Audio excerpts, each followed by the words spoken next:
Gemini. I think. Element, air. Ruling planet, Mercury. Symbol, the twins. Ugali at katangian ng isang Gemini.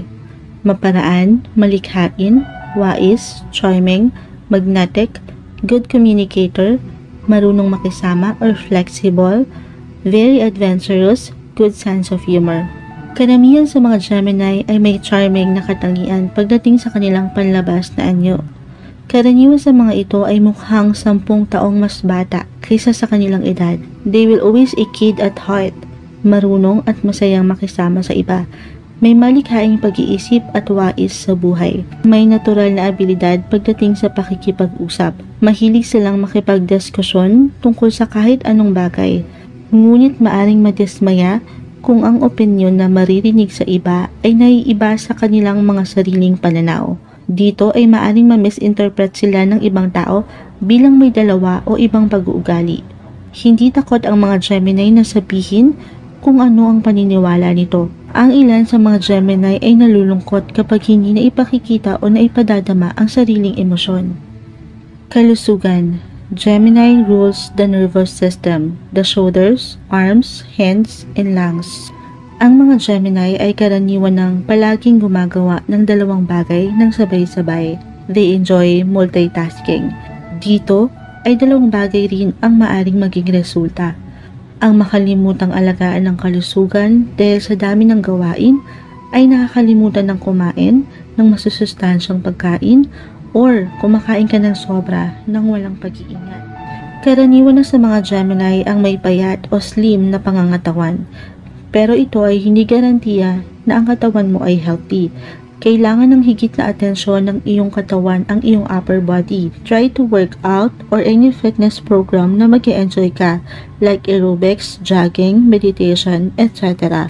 Take extra good care of your lungs. Huwag magsisigarilyo o itigil na ito ng paunti-unti hanggat maaari dahil ang lungs ay isa sa weakest point ng katawan ng isang Gemini. Kumain ng masusustansyang pagkain at huwag kalimutan ang sariling kalusugan. Gemini. Pag-ibig o relasyon. Playful but serious, unpredictable, adventurous, loyal, and appreciative. Pagdating sa pag-ibig o relasyon, ay iba-iba ang personalidad at pananaw ng isang Gemini. Kaya karamihan sa kanila ay medyo nahihirapan makatagpo ng isang tao na magiging ka-compatible nito. Pero lubos na pinahalagahan ng isang Gemini ang sino man ang magpapakita dito ng pagmamahal. Adventurous and playful pagdating sa relasyon ang ilang Gemini. Ayaw nila ng boring, gusto nilang sumusubok ng bago o may nalalaman silang bago. Gusto nila ng isang soulmate na maaari rin nilang tawaging playmate. Pero itong fan side o mapaglarong katangian ng isang Gemini pagdating sa relasyon ay hindi isang biro. Ito ay isang bagay na seryoso para sa kanila.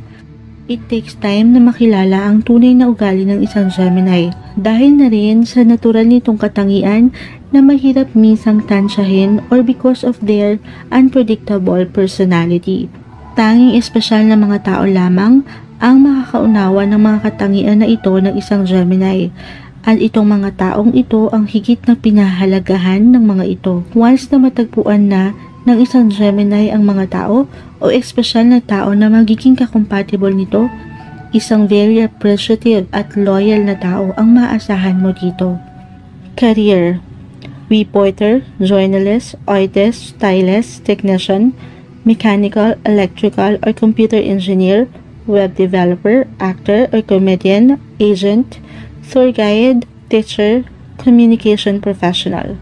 Karaniwan sa Gemini ay mga multitasker o yung gusto ng maraming ginagawa o pinagkakaabalahan.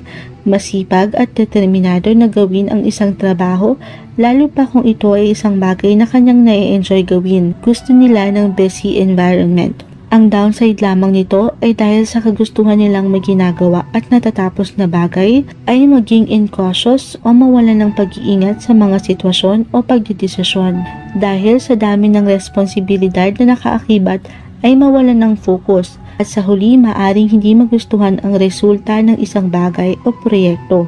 May tendency rin na mabilis manawa sa ginagawa, lalo na kung ito ay parang paulit-ulit lamang. Maaaring mainip ang isang Gemini kung hindi na nito na ibibigay yung satisfaction na hinahanap niya sa isang workplace.